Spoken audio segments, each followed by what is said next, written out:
आप देख रहे हैं एम इंडिया न्यूज, हर खबर सच को समर्पित चैनल को अभी सब्सक्राइब करें। देखिए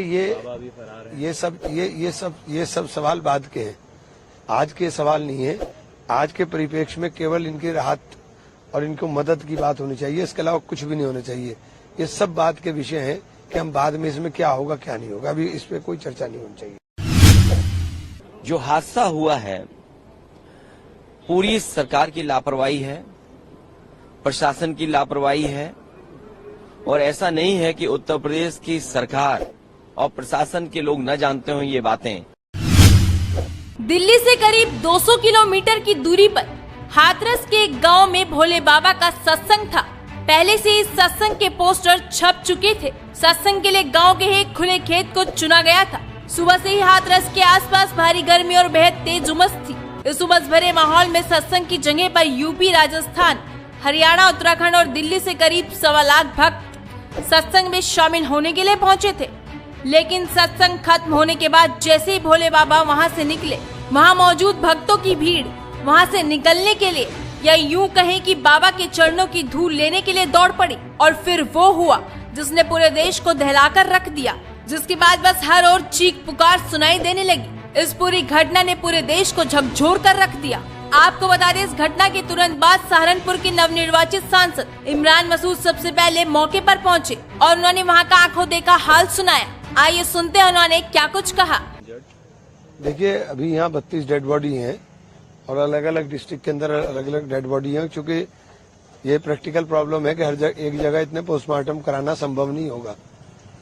तो यहाँ 10 लोग घायल हैं, 9 लोग, एक इसमें सिपाही है, लेकिन वो स्टेबल हैं। लेकिन जो लोग जिनकी मौत हो गई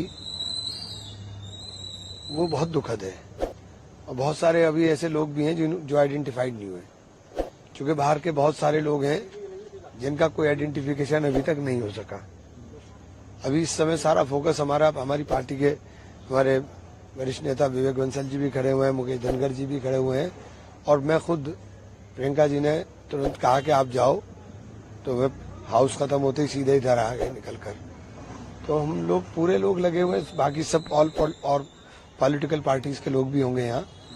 तो अभी तो फिलहाल सबसे पहला काम है कि राहत जितनी दी जा सके उतना बेहतर है, क्योंकि अभी बहुत सारे शव ऐसे हैं जिनको आइडेंटिफाई भी नहीं किया गया और बहुत ही दुखद है। मैं खुद स्तब्ध हूँ, मैंने अपने जीवन में इतना खराब हादसा नहीं देखा।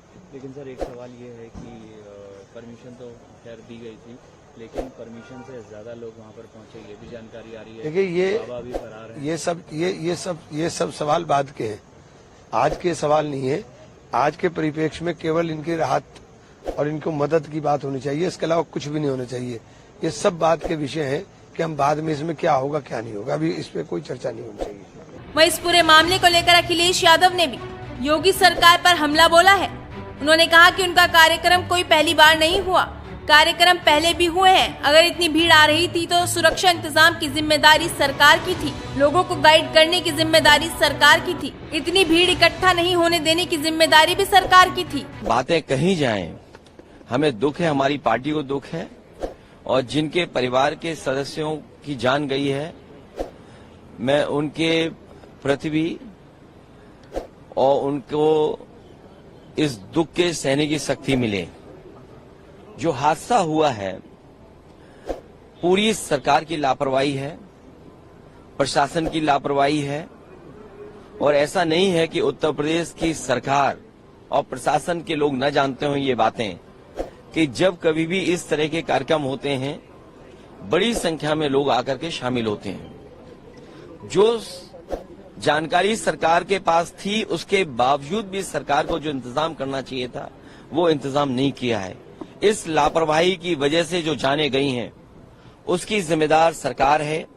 बहुत से लोगों की जान बच सकती थी, न समय पर गाड़ियों का इंतजाम करा पाए, एम्बुलेंस का इंतजाम करा पाए, और कोई अगर अस्पताल पहुंच भी गया, इलाज के लिए गया भी है, तो उसको भी वो पर्याप्त इलाज नहीं मिल पाया जो इलाज मिलना चाहिए था। न ऑक्सीजन मिली, न दवाई मिली, न एम्बुलेंस मिली, और न कोई इंतजाम किया।